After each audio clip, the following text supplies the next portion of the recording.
You're listening to Invited In with Christine Boyle, where disability and faith meet. Here's your host, Christine Boyle. You are invited in. Hey guys, well, it has been a really long time. I cannot believe how long it's been since I've recorded a podcast. And so that's why it is titled, I'm Still Here, because I still have a podcast and I'm still going to podcast. It has just been an insanely busy season of life. And I want to talk to you guys about that. So many cool things have happened. I've gotten to be a part of so many cool things. And I'm excited to tell you guys all about that and also just get back into the rhythm of podcasting. And Dan has been pressuring me. So I probably wouldn't even be sitting here if it wasn't for my husband saying, you have to record a podcast. I need to hear from you. So thank you to everyone who's still listening. Thank you to everyone who still is subscribed to my podcast. Because again, my intentions are to continue and get back in the rhythm of 2 episodes a month. But thank you for bearing with me these last few months. My last episode was the one about voting with Frank LaRose. And so I believe that was at the end of March. I might have put it out in April, but either way, way too long. Absolutely way too long. But I'm excited to be with you guys. I got my podcast swag on for those of you watching on YouTube. I'm excited about that. That was, well, this is a whole nother story. I started a t-shirt business. I mean, how ridiculous am I? Seriously, it's crazy. This was one of the first shirts I made. So it's probably not my best, but it's kind of cool. I have swag, I have merch. But I'll get into that in a second because I want to share with you about that t-shirt business that I started because I'm excited about that too. So, all right. So I am going to just go through all the different things that have been going on in life just to keep you up to speed on my life and the different things that I've gotten to be a part of. So I'm going to go all the way back to March. In March, I was able to go to, you guys have probably heard me talk about this thing called Momentum. I go every year in October to Orlando. It's run by a guy named Lou Mangello who has a Disney podcast that is crazy popular. He actually left being an attorney to become a Disney podcaster. And he was one of the first podcasters. He's been doing it for over 20 years when nobody even knew what podcasting was. So I go to this conference for entrepreneurs, solopreneurs. Again, it's happening in October. If you're somebody who you're like, dang, I have this business idea, or I want to start a podcast, or I just need to level up in my business or start this, or I have a dream to do this. This is the conference for you. It really is. It's only 50 people, great speakers. I always learn so much when I'm there. But Lou does these retreats as well in the springtime where like 10 of us go and stay at a house and we just basically work. We play some games too, which is fun. But for the most part, we just work. We all present our visions for what we want to do. And at the end, it's actually a little crazy. You actually sit in front of everyone and they talk about you like you're not in the room. So you have to have a little bit of thick skin. But so I did that in March and that was wonderful and just really helped me kind of think through my personal brand and what it is I want to accomplish. And I think one of the things we really identified is so much of my emphasis has been on disability ministry and having people on my podcast who work in disability ministry. And so my podcast really, if you think about it, a lot of my podcast has been geared towards people working in ministry or bringing to light what people are doing in ministry. And I think you're really going to start to see, and it's probably going to happen kind of slowly because I think I just have to find a rhythm and figure out how to pivot a little. But what I was really encouraged at this Momentum retreat was just like, I have a message for families. Like a lot of my message has been for the church. A lot of my message has been for doing disability ministry, things like that. But I was just really encouraged and challenged by my peers at this retreat that I have a message for disability parents. And I'll be honest, that's something I have not really focused on, but I also know in real life, I'm somebody who a lot of people reach out to me and want to know, hey, how do you do Disney with a disability? How do you guys travel?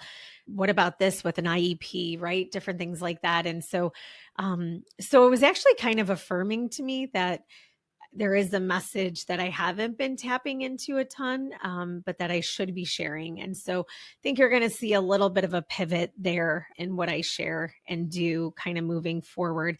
As you guys know, though, I'm going to back up a second and say we started and launched a new ministry in January. It's the Invited In Disability Ministry. Check out our website, invitedin.org. I feel like I spent 3 months of my life working on that website because I was doing it with a lady I think she's in South America, and not via Zoom or anything like that. It was literally via email. We created this entire website together, and it was very, very, very taxing, but it came out beautiful and I'm excited about it. But anyways, it's Invited In Disability Ministry. And then we have two legs off of that disability ministry. We have Real Life, which is now our adult disability ministry. And then we have the Invited In Church Network, which is us equipping local churches in Cleveland to become churches of belonging. And so, dang, it's been a lot. It's been a lot just moving forward in this new ministry space, having our board meetings, fundraising, just so much. It's hard for me to even quantify and put into words every single thing that we've been doing. And it's been a lot of work. Good. It's all good things. I'm not complaining at all. It's a lot. And then just to give a life update, I guess I would say, I think I shared previously with you all that my role then changed with Young Life Capernaum, that I'm only the regional coordinator now. So I'm not doing any hands-on disability ministry through Young Life. My role is to help equip our staff in our region as they do Capernaum, which is Young Life's disability ministry, to help educate our staff, to be a support to our staff, to help areas in our region that don't have Capernaum, to encourage them to consider starting Capernaum in their area. So that is basically what I've been doing with Young Life still, in addition to starting the new ministry. So really, if you look at my Facebook page, if you look at my Instagram page, what you're seeing when you see me hanging out with our young adult friends with disabilities, that's Real Life. That's the new ministry happening, right? We're trying to reach people now 18 and older that have disabilities. But the cool thing is our mission statement is that we are inviting adults of all abilities into the fullness of life God offers through authentic friendship, community, and belonging. And so we know that God is just going to bless this and make this a community of people of all abilities. And I really love that vision. I love that this is going to be a community that isn't based on ability. And we see that so much in the disability community. That's for the low functioning kids. That's for the high functioning kids. That's, for people with disabilities. That's for, like we're so segregated. It's so segregated. And even within the disability community, it's even segregated. And so I just want to see that shatter. I want to see our ministry look nothing like that. I want this to be a ministry that is a place of belonging for everybody. So I'm excited. That's going to be great. Let's see. So far, we've had 2 of our church network luncheons where we are trying to reach as many churches in the greater Cleveland area as possible. I'll give you an example. We had a church from Painesville come. We had a church all the way out in Avon come, right? So totally opposite ends of the area. And that's even Painesville, I would say, is a lot further than what we were even looking to do. But it's been incredible. We've reached almost 50 churches within 2 luncheons. And we've had both times 2 different restaurants donate the food. And so it's basically 2 hours. It's 2 hours that pastors, leaders, it might be a children's minister, it might be a church that's already doing disability ministry, that they send. It could be an elder of the church that they're sending. They could send whoever they want. Truly, we'll take anybody. But the hope is that somebody of influence from that church is in the room and hearing what we have to say. And so the first one was amazing. And it was basically me just, providing the introduction of what is it we're trying to accomplish And then the second one, Ryan Wolf from Ability Ministry, who's been on my podcast twice now. Ryan teamed up with me, came, and him and I did a kind of casual conversation about disability etiquette language. And then he shared his story about how he kind of ended up having a heart for disability and his journey through doing disability ministry in the church and now doing disability ministry the way he does it in ability ministry. So it has been encouraging to see. We've had some churches in the room that already have robust disability ministries. And then we have some churches in the room that don't have anything formal for people with disabilities. And that's what we want. We want people in the room who are like, I still have something to learn, or I want to be here to encourage other churches. And then we want those churches who haven't done anything intentional. And I'm not saying that in a mean way or critical way, but a church that hasn't done anything intentional to reach the disability community. We want them to understand that you don't need to start or have this big, robust disability ministry to be a church of belonging. A lot of you guys know our family story, that we have just had a really hard 3 years with church for our family, just being really honest, really transparent with you. And, with that being said, we recognize that some of the things we've walked through, if we didn't know Jesus and love Jesus, if we didn't believe in church and the church, we probably would never walk into a church again. I'm going to jump ahead for a quick second. I was at a conference at the end of April, Disability in the Church. My friend Eric Carter was speaking, and Eric has been on our podcast talking about the 10 dimensions of belonging. And Eric, had always shared the statistic that 1 in 3 families had left a church due to not feeling that their child was welcomed or belonged. And now that statistic is up to 48%, you guys, 48%. And so we're not moving in the right direction. In some ways, it feels like we are. But then, the reality is, if we still have statistics like that, then something still needs to change and there's still an impact to make. And so that's what we want. We want it to be that no family like ours is being asked to leave a church. No family like ours is going into a church, trying church for the first time potentially, and feeling the stares and feeling the unwelcome. We want churches to understand families affected by disability, people with disabilities, they want all the same things in life that everyone else wants. And so the way you minister to, a 60-year-old single woman who comes into the church, yeah, it might look a little different than what you do for someone with a disability, but the root of it is the same. You want to be seen. You want to be known. You want to be welcomed. You want to be missed when you're not there. And so that's what we're trying to instill in these churches.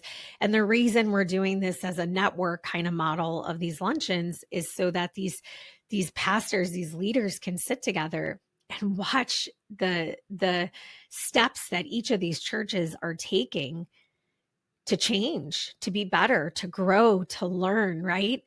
And I think it's going to become a great community of church leaders coming together and sharing, the wins, sharing the failures, and just growing together and cheering each other on. So that's really the vision. But again, we've had 2 of those.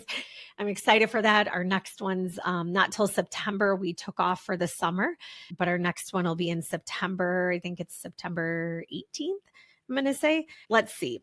What else? In early April, Young Life Capernaum, again, this is part of my regional job. We had a summit for 2 days out at Rockbridge Young Life Camp in Goshen, Virginia, which is where we would take kids to camp every summer. And we got to just help train our volunteer leaders from all over the Eastern Division, so the eastern part of the United States, just to help train them and encourage them in the ministry that they're doing in their areas and in their states for and with adolescents with disabilities. And so I specifically got to speak about doing ministry to non-speaking friends. And I got to also share Courtney's story, which I was really excited about. Young Life was a part of her story her entire life. And just getting to share that with leaders, volunteer leaders who were in the room, was really encouraging, really exciting to be able to do that. And so that was a really great weekend. I got invited to Community of Hope Church So this is a church that, again, if you look at my Facebook page, you follow our ministry, things that we've done the last 7, 8 years, probably the last 4 years of our ministry when it was the adolescent ministry. And now as we transition to the adult ministry, Community of Hope has been a church that has just opened their doors to us to use their building. Kind of funny story. I got to a point where I recognized we needed to build more relationships with more churches. And so I just started cold calling churches. And this church, Community of Hope, I knew nothing about it, didn't know anybody who went there, but I cold called the church, left a voicemail on the pastor's voicemail, and I ended up getting a call back from him. Okay, now just stop for a second. Tell me how many churches you're going to call and you're going to actually hear back from the pastor himself. Probably very few. So I get a call back from the pastor. I start telling him, so this is when I was working for Young Life, doing hands-on Young Life disability ministry. So I get a call back from him and I start telling him about Young Life Capernaum. We're looking to use some building space. And he's like, I love Young Life. My wife was a part of Young Life in college. Because remember, it's not just for people with disabilities, it's for all kids and college kids. So he's like, yeah, my wife did it. And so he was a fan of Young Life. He's like, okay, come on in. We'll meet. I'll give you the code to the church. And I'm like, wait, what? Like, you're going to give me the code to your church? That was crazy to me because at the time, the church we were going to, I'd been there 20 years and like, they would never even think of doing something like that. Right. So it was just very interesting to me, but also very humbling. And we were super grateful. And it was so easy to use this church, and they just want their church to be used, which is awesome. And I love that. And it's been such a wonderful church that we've attended on and off here and there. They've had me as their missionary of the month a couple times, which that means the congregation takes a donation for the missionary.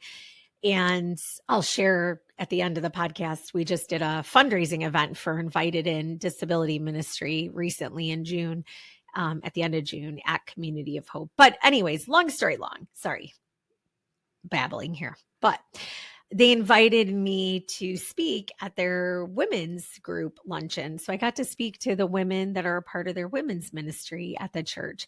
And that was really a wonderful experience. Again, it's a small church, but I would just say like it exudes welcome, it exudes care. And it's been such a blessing to our family and to our ministry. And it makes you just really appreciate very simple models of church. You know, there's some Sundays where Pastor Doug is up there playing his guitar and leading worship, and then he gets up and preaches, right? It's not super flashy. The first time I went to that church and sat in the chair there, I just wept because they pray for people by name every service. And that really impacted me, So I loved getting to be the speaker for their women's luncheon. That was exciting. And let's see, I'm actually reading down a list right now of what's been going on in my life. I had to go through my calendar to figure it out because I couldn't even remember everything. Okay, I guess I would say then the final thing in April was disability in the church. So before disability in the church, though, this is when my t-shirt business started. So I basically decided that I needed merch. I decided if I'm going to have an exhibitor table to promote my podcast, to promote my speaking, I was like, I have to sell something. And I haven't written a book yet. And I don't want to write a book. I feel like I'm going to have to at some point because that's what people tell me, that's like the new business card is a book. But I don't really want to do that.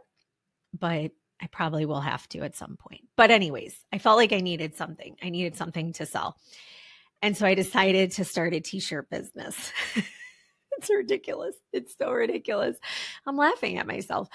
So I borrowed someone's heat press. I designed graphics and got transfers made and ordered nice Bella canvas t-shirts and one of my favorites, this will always be my favorite because it was like my first shirt. It says inclusion. It's a Jesus thing. I love that. Right. So that was really cool. And I kept it kind of simple, but they sold like crazy. I actually felt like I missed a lot of the conference because I had to be at my table selling t-shirts. So for next year, I have to change something. But that conference was incredible. And I'll tell you a few of the reasons why. Number one, some of my most favorite people, some of my most favorite friends go to that conference. Someone like Scott Habib and the Masterpiece Alliance staff, those guys, I just love them so much. They're just incredible. And Scott was on my podcast. I got to go speak at his church network. I love him and his wife, and they're just dear friends of ours. And so when I get to see him and his staff from Masterpiece Alliance, which is the ministry, we're modeling a lot of what we're doing. We're modeling it after them. And Scott's on our board of the new ministry.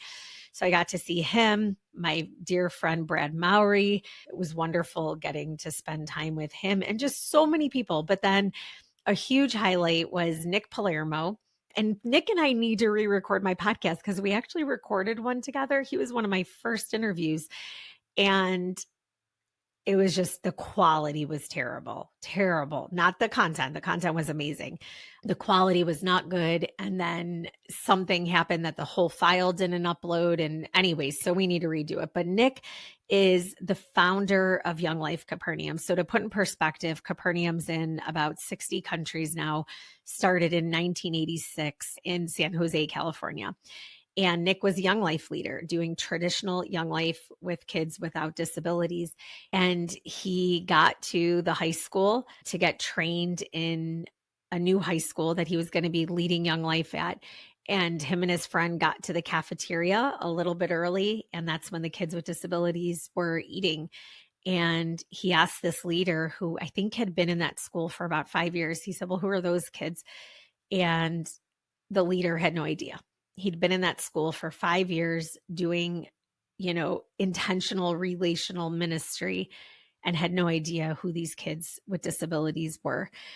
And that was the start of Young Life Capernaum. And it's changed the world. It's the largest disability ministry in the world for adolescents. And it's just grown by leaps and bounds since 1986. And I got to meet Nick at an all-staff conference for Young Life back in Orlando, Florida in 2004.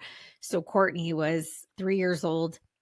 Dan and I were, we were married maybe a year or so.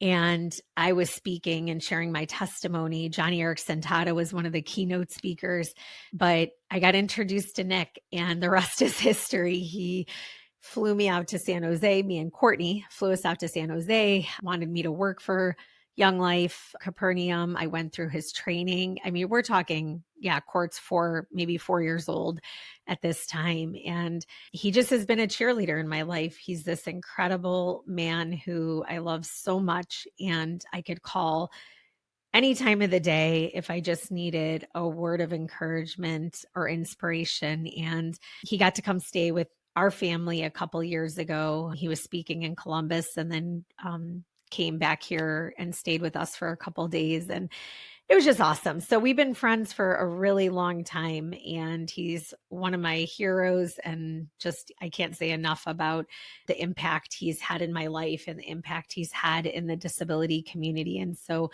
it was a joy to get to be with him. And here's the crazy part, you guys. Like, he left Young Life, I don't even know how many years it's been for him. And he started an adult disability ministry. So the crazy thing is, you go to this conference, Disability in the Church. I think they had maybe 700 people there this year. So this conference just keeps growing and growing and growing. It was in DC, Washington, DC this year at McLean Bible Church.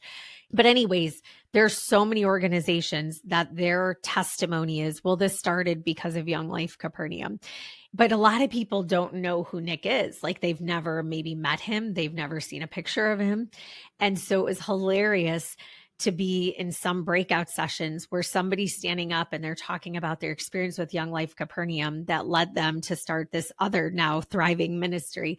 And Nick's sitting in the audience. And I'm sitting there going, I just want to scream, that's Nick Palermo, right? That's the founder of Capernaum, because he paved the way. He paved the way for Young Life's, been around since 1941, doing some of the most incredible relational adolescent ministry.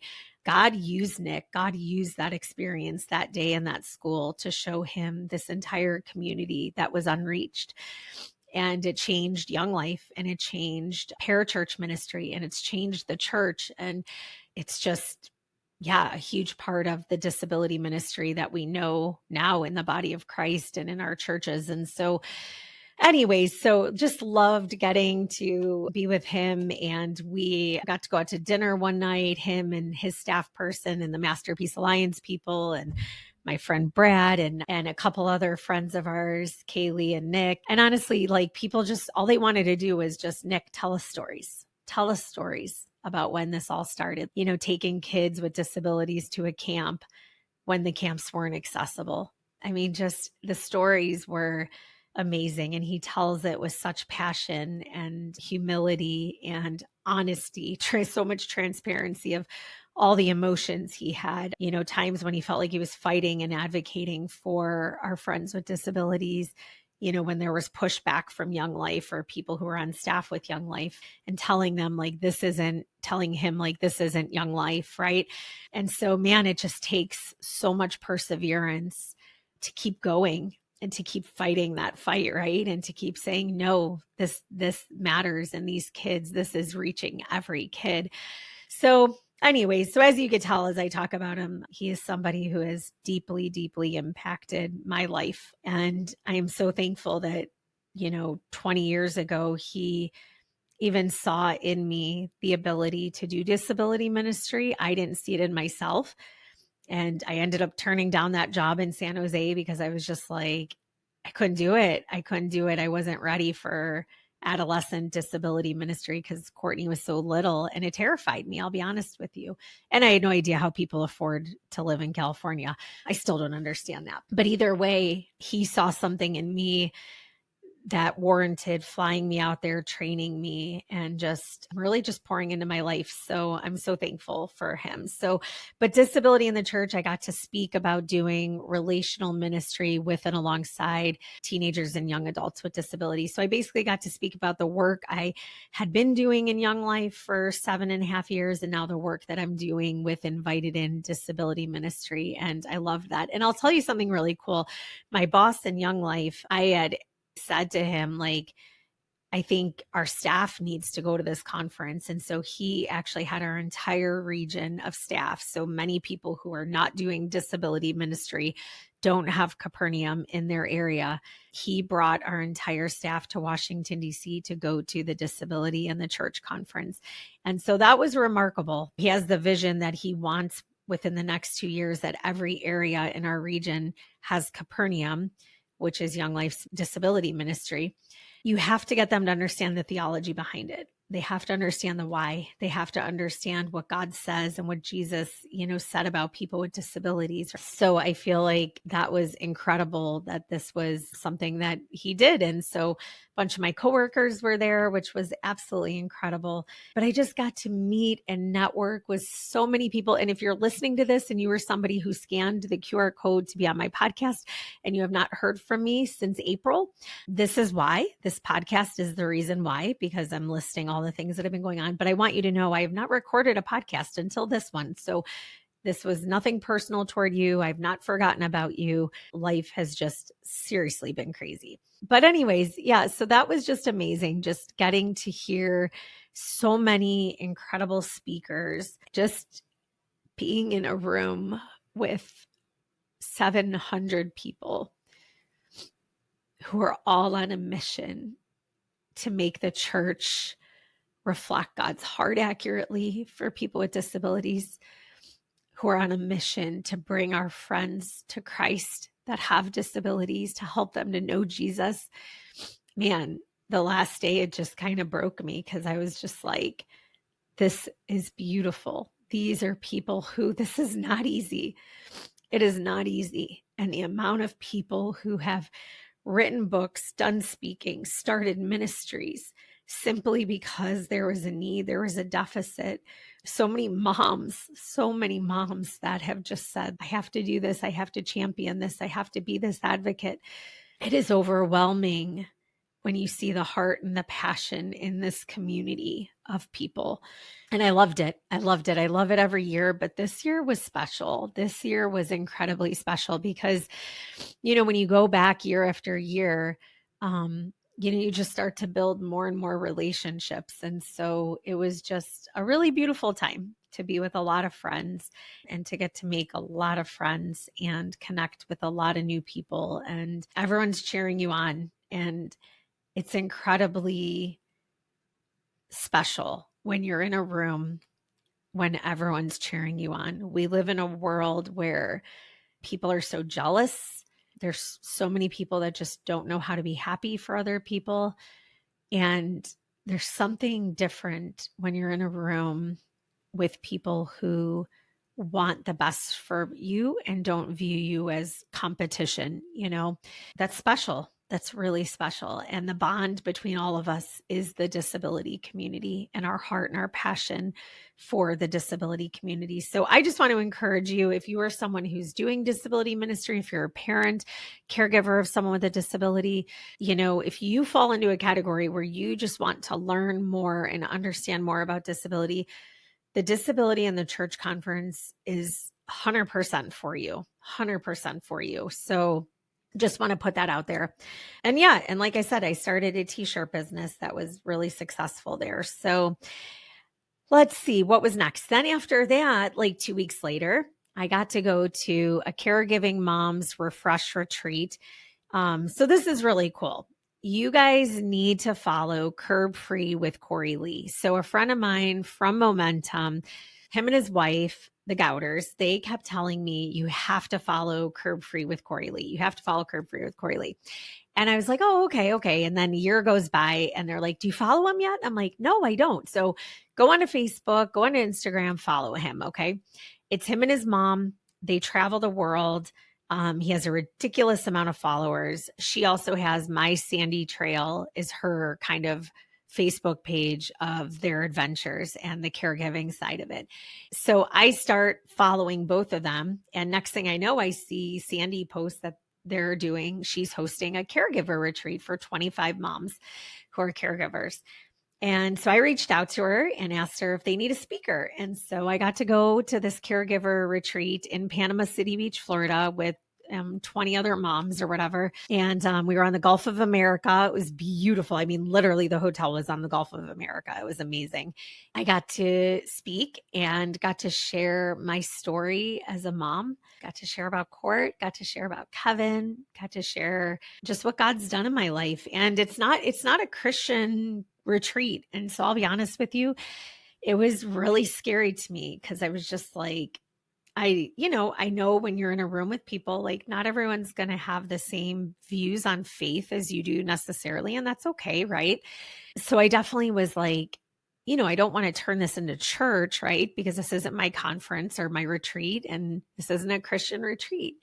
But then I was also like, but how do I tell my story without just sharing about God's faithfulness and who Jesus has been to my family and how he's just changed my life and the things he's brought me through and the hope he's given me. Right. And so anyways, I ended up, just sharing. And I think it was pretty impactful to the moms that were there. Here's what I want to say too about these moms.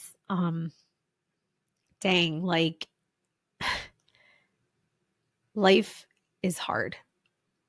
Life is hard.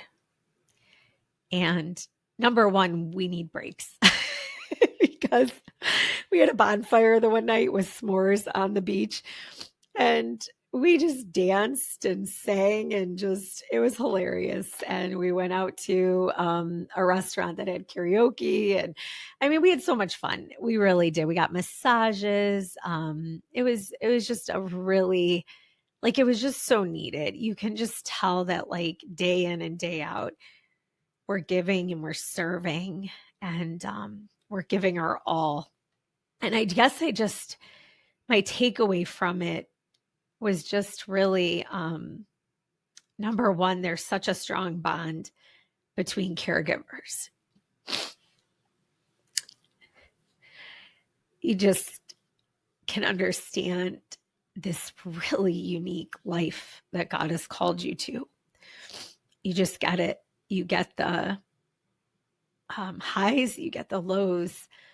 You understand there's definitely a lot of, you know, brokenness too, a lot of absent dads, and that's hard. And that's my story, right? I mean, you guys know Dan isn't Courtney's biological father, right? We've lived through that abandonment, and these are just some of the most resilient women who just give everything for their kids and their adult kid. A lot of them were adult kids, some younger too, but like, actually, I shouldn't say that. It was a wide array of ages of the kids, but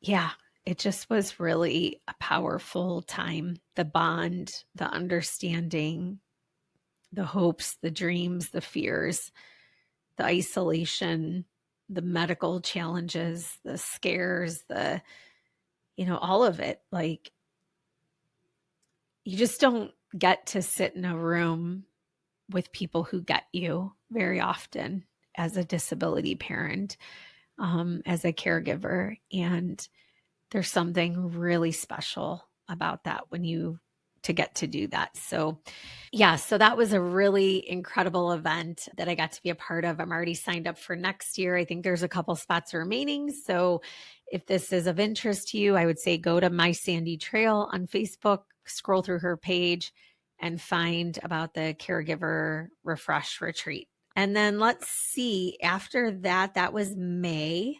And then in June, as soon as school, May, oh my gosh, Kevin had his last day of school forever.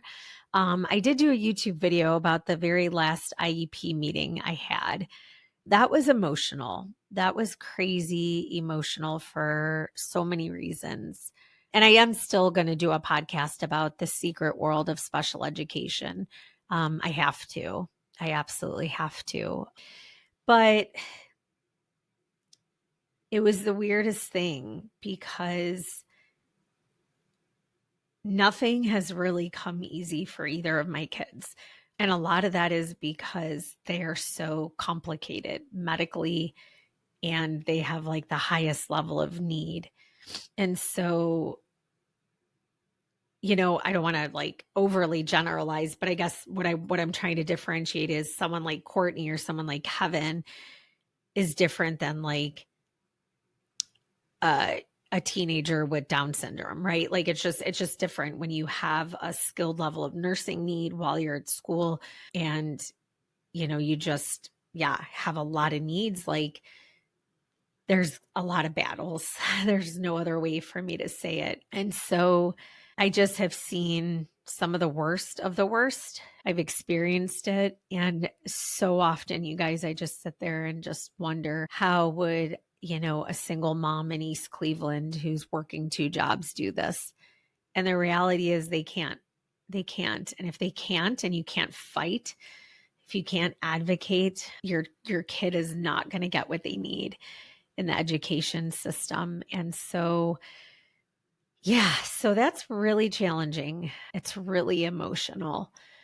And I felt like, Courtney started school when she was 18 months old. So you're talking 23 years. I've been sitting at meetings like this. It is, and when it's hard and there's a lot of conflict and there's a lot of challenges, like I cannot even explain how taxing it is, how hard it is. And the things you see, nobody could prepare me ever for the wicked things I've seen over the years. That's putting it lightly. Let me just say that. So anyways, but Kev had his last day also because he turned 22 on May 23rd. So his last day of school forever was May 22nd. And so he's done with school forever. And we are trying to find and figure out his day programming sitch. And we still don't have a set answer. on where he's going to be and what he's going to do. We looked at about 10-day programs, and out of the 10, there were only 2 we'd consider. So I kind of decided though, like, because Dan's off in the summer since he's a teacher, and normally in the summer, yeah, Kev would do ESY, extended school year and stuff, but we've been so busy that I was just like, you know what, I'm not going to stress about stuff this summer. I'm just gonna, have us have our summer and then kind of, revisit all this and not feel the stress of like, oh my gosh, he has to be in a program right now. But that was even really emotional. Like there was this high and low of like, oh my gosh, I'm done. I'm free from the special education system, right? And how bad it's been and how hard it's been. And then at the same time, there were nights where I'd lay in bed and I'd start having like a panic attack because I would be like, oh my gosh, he's done. Every guarantee you've had of, community and a place for your child to go, like that's done. It's done. Nobody is forced to take your child, or it's, even nursing. It's like, okay, legally, like he was supposed to have a nurse provided to him for school, right? And now it's like, there's no one that's legally obligated to provide him a nurse, right? Like it's crazy. It's crazy. So it was very emotional. It was very emotional. And then it was also emotional because it was just like, here's this kid who came to us as an 18-pound 9-year-old, had never gone to school. And here he is completing school, and the victory that is, and the beauty in that, and the story that God's written in his life. Like, I'm so proud of him and I'm so happy for him. Yeah. So it was really beautiful. And then right after that, we went to Disney World because that's where we love to go. And it made us really happy to be there. And I think I've shared with you guys, we're pass holders. So that's why it's pretty easy for us to go as much as we want to go around Dan's work schedule, obviously. So that was June, and then June 20th. And so this has been going on for months and months and months and months and months of planning. Josh Wilson, who was also on my podcast, he's a Christian singer. He is a friend of ours. He came and sang at Courtney's funeral. His music's on Christian contemporary radio. He came and did a benefit concert for the Invited In Disability Ministry. A local home builder, actually the home builder who built our house, covered the event, sponsored the event. And so every penny of every ticket sale went to the disability ministry, which was incredible. So that was just on June 20th. And I was just telling someone yesterday that I was telling our board, we had a board meeting last night. And I was actually telling our board, I said, I woke up that morning and I was like, I'm so excited.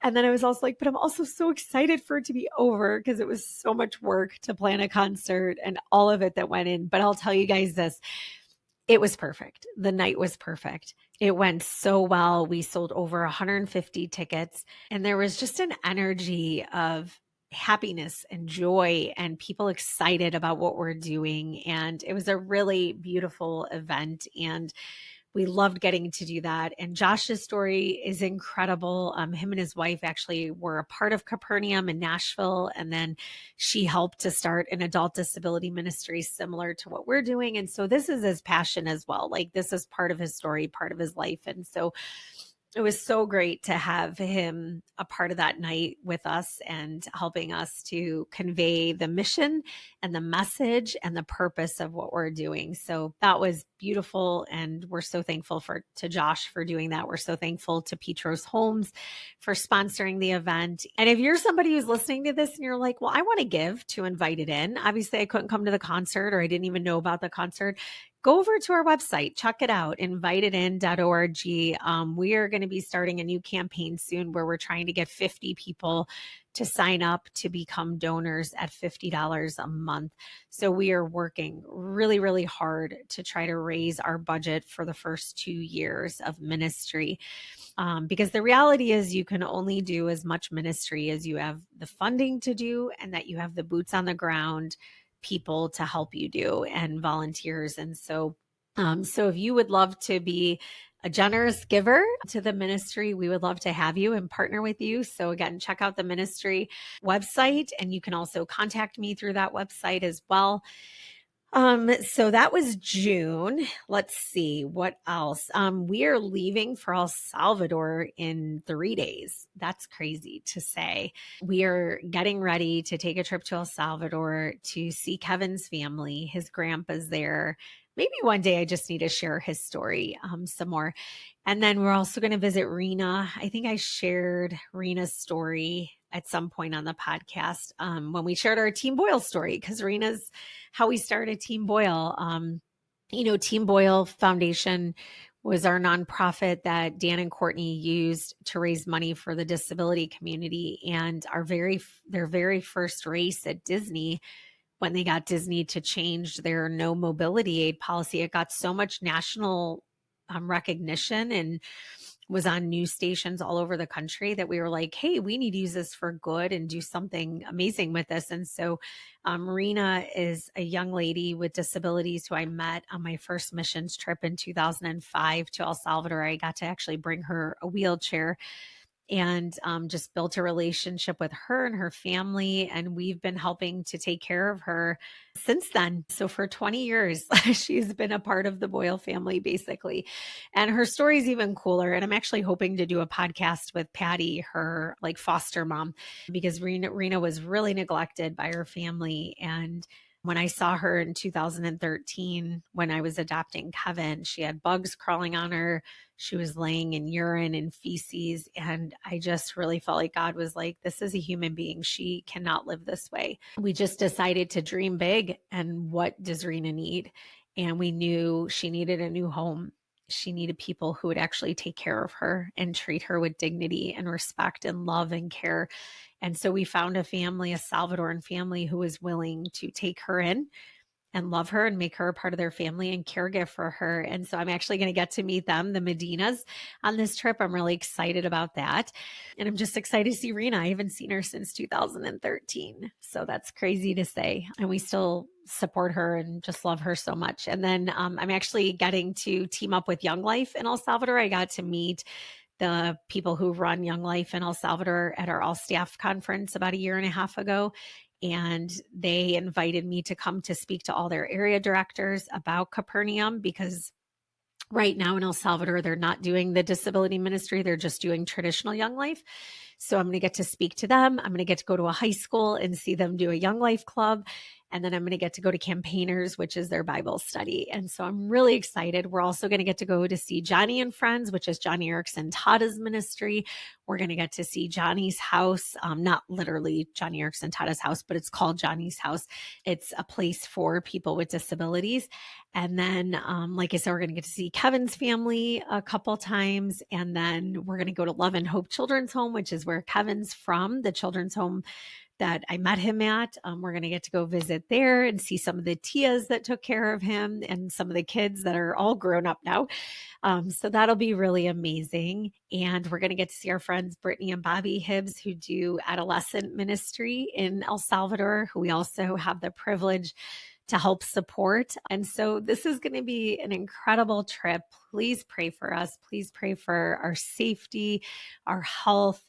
Pray for Kev's health. The last few trips we've taken there, I took him back a year after we adopted him, and we had to come home within 24 hours because he had a GI bleed. And then him and I were supposed to do a missions trip about 8 years ago with Johnny and Friends, and he ended up having his very first grand mal seizure ever 30 minutes before we were leaving to go to the airport. So we really want this to work. We really want this to be an amazing trip. And I'm just really excited to see the country. It's changed drastically. Not sure how much you all listening watched the news, but El Salvador went from being one of the most dangerous, deadly countries in the Western Hemisphere to now this like the safest. It's safer than the United States is.